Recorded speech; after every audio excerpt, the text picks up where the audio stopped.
हमारे सभी दर्शकों को सादर प्रणाम। जय श्री कृष्ण। आज मैं आपको एक ऐसा योग बताने वाला हूँ, 3 ग्रहों का योग। कुंडली मिलान करते समय इस योग को देखना बहुत ज़रूरी होता है।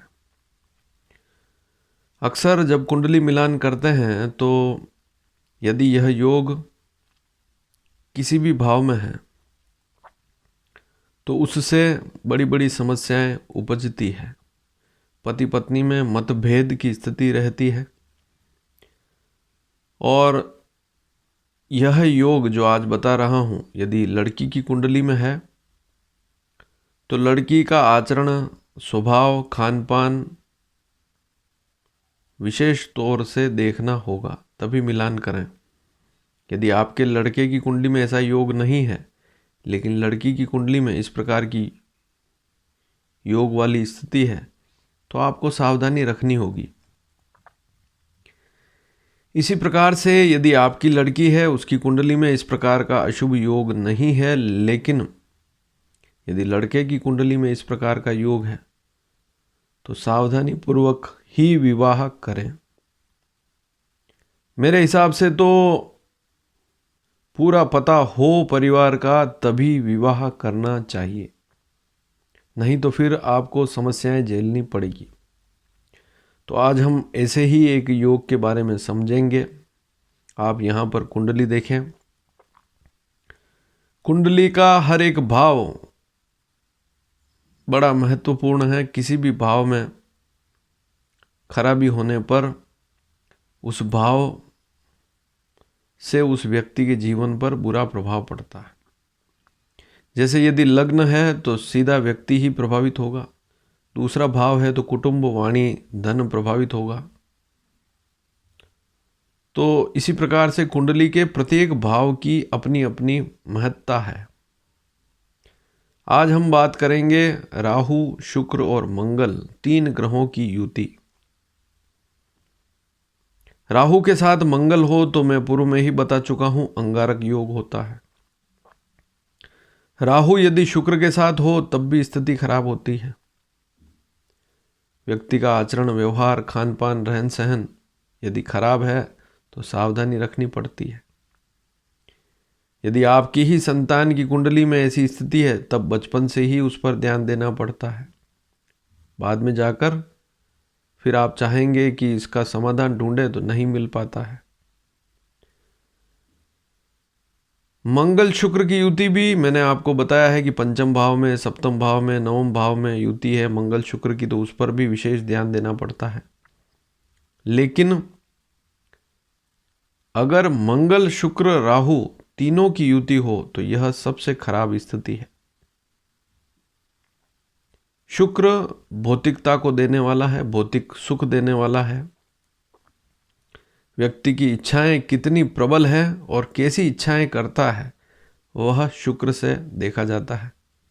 व्यक्ति को आनंद तो चाहिए, लेकिन कैसा आनंद चाहिए? अच्छा आनंद चाहिए या बुरा आनंद चाहिए? यह भी शुक्र से देखते हैं।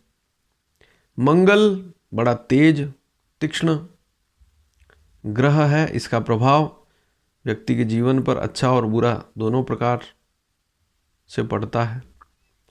तो मंगल जो है वह सेनापति कहलाता है। ज्योतिष की भाषा में कहें तो मंगल को सेनापति कहा गया है। सेनापति सोचता नहीं है, सीधा आक्रमण करता है। शुक्र मंगल की युति और साथ में राहु भी मिल जाए तो मंगल भी यहाँ पर बिना विचारे किए गए काम ऐसी स्थिति बनाता है। और राहु तो पाप ग्रह है ही। शुक्र आनंद, मंगल व्यक्ति की क्रोध वाली स्थिति, व्यक्ति की शारीरिक स्थिति और उसमें उत्तेजना भर देने वाली स्थिति राहु से और ज़्यादा बढ़ जाती है। राहु शुक्र, मंगल शुक्र की स्थितियां भी अक्सर खराब होती है। तो इन तीनों की स्थिति यदि है कुंडली में किसी भी भाव में तो व्यक्ति का जीवन खराब हो सकता है। उसे अच्छा लगेगा लेकिन उसका आचरण, उसका खान पान, उसका रहन सहन खराब होगा। और यदि तीनों बराबर अंशों पर ही है या समान अंशों पर है, समान नक्षत्र पर है, एक ही नक्षत्र पर है, चाहे किसी भी राशि में हो, तो वहां पर समस्या देंगे। इस बात को आप समझ लीजिए। राहु, शुक्र और मंगल, इन 3 ग्रहों की युति अच्छी नहीं होती है। और जब कुंडली मिलान करते हैं तो उस समय इस योग को देखना अति आवश्यक है। इस प्रकार की कुंडली आपके पास आती है तो वहाँ पर परिवार का पूरा पता करें। आजकल लोग बिना सोचे समझे ही रिश्ते कर लेते हैं, और बच्चों की उम्र अभी बहुत ज़्यादा हो रही है, ऐसे माता पिता तो बहुत जल्दबाजी करते हैं फिर अंत समय में कि हमारे बेटे की आयु तो अब 35 साल हो गई, 36 साल हो गई अब। तो उस समय जल्दबाजी यदि आप करेंगे तो नुकसान आपको भोगना पड़ेगा। आपके लड़के की कुंडली में इस प्रकार का योग नहीं है, लेकिन लड़की की कुंडली में इस प्रकार का योग है, सावधानी रखनी पड़ेगी। उस लड़की का आचरण, व्यवहार, खान पान, जीवन शैली देखनी पड़ेगी। यदि आपकी लड़की की कुंडली में ऐसा योग नहीं है, लेकिन जहां मिलान देख रहे हैं उस लड़के की कुंडली में इस प्रकार की स्थिति है, कुंडली के किसी भी भाव में यह योग बन सकता है। विशेषकर राहु, शुक्र, मंगल यदि लग्न में ही हो, सबसे बुरी स्थिति, सीधा व्यक्ति को ही प्रभावित करेंगे। दूसरे भाव में भी यह योग शुभ नहीं होता। चौथे भाव में, चतुर्थ भाव में भी यह योग शुभ नहीं होता है। चतुर्थ भाव में माता पिता से दूरी बन सकती है। व्यक्ति घर से दूर रहेगा तो उसका खान पान, माता पिता 24 घंटे साथ में नहीं रहते हैं तो वह संतान क्या खा रही है, कैसे रह रही है, वह सारी स्थिति माता पिता को भी पता नहीं लग पाती है। पंचम भाव सीधी बुद्धि पर असर पड़ता है। राहु, शुक्र, मंगल पंचम भाव में हो, यह स्थिति भी ठीक नहीं। सप्तम भाव सीधा ही वैवाहिक जीवन को प्रभावित करेगा। जिससे आप विवाह करें और यदि थोड़े समय बाद ही वह आपको पसंद ना करे, या उसके मन में और कोई विचार आ जाए, या और किसी से अन्य से विवाह करने का विचार आ जाए, तो ऐसी स्थिति भी ठीक नहीं होती है। सप्तम भाव में राहु, मंगल, शुक्र की युति है तो सावधानी रखनी ही पड़ती है। ऐसी कुंडली मिलान के लिए आए तो सावधानी अवश्य रखें। और यदि आपकी संतान की ही कुंडली में है तो उसे हमेशा अपने साथ रखें, या दूर भी है तब भी उस पर ध्यान लगाएं। वह क्या खाता है, कैसे रहता है, लड़का है तो, या लड़की है तो क्या खा रही है, कैसे रह रही है, उसकी दिनचर्या क्या है। यहाँ पैसे की बात नहीं हो रही। व्यक्ति चाहे कितना भी कमाए, वह अलग स्थिति है, लेकिन उसका रहन सहन, खान पान यदि अच्छा नहीं है तो फिर सारी स्थितियाँ खराब हो जाती है। और एक बात और है कि सात्विकता, अगर कोई परिवार बहुत सात्विक है तो उनको तो इस प्रकार की कुंडली आए तो सावधानी रखनी ही पड़ती है, अन्यथा फिर विवाह होने के बाद कोई समाधान नहीं मिलता है।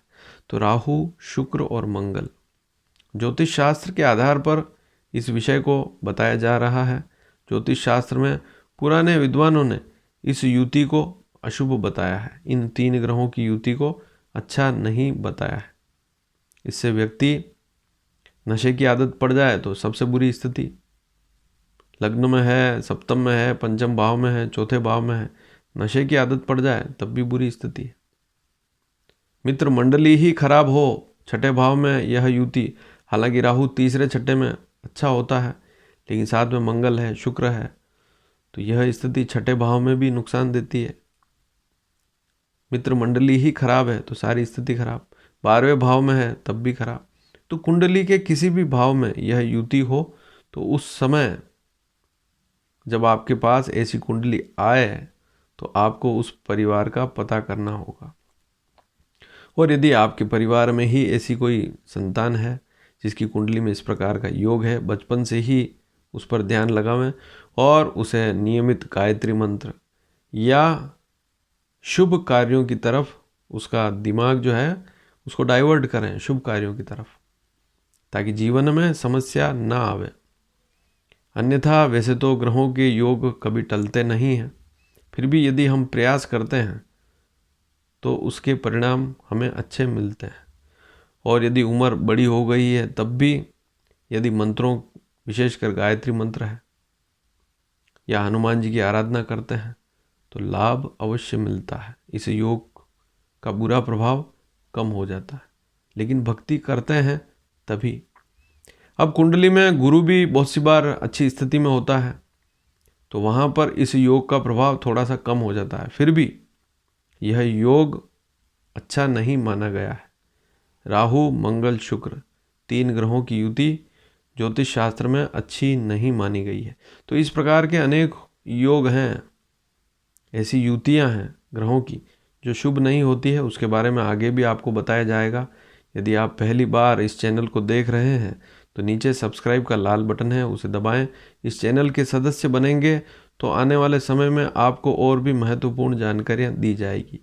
कुंडली मिलान करते समय सावधानी अवश्य रखें, क्योंकि जो एक बार रिश्ता बन गया, कोई वस्तु तो है नहीं, खरीद ली और फिर उसको वापस बदल दिया। तो वैवाहिक जीवन अच्छा चले इसके लिए इस योग को अवश्य ध्यान में रखें। और यदि यह वीडियो आपको पसंद आया हो तो इसे अधिक से अधिक शेयर भी करें ताकि और लोग भी लाभान्वित हो सकें। धन्यवाद। जय श्री कृष्ण।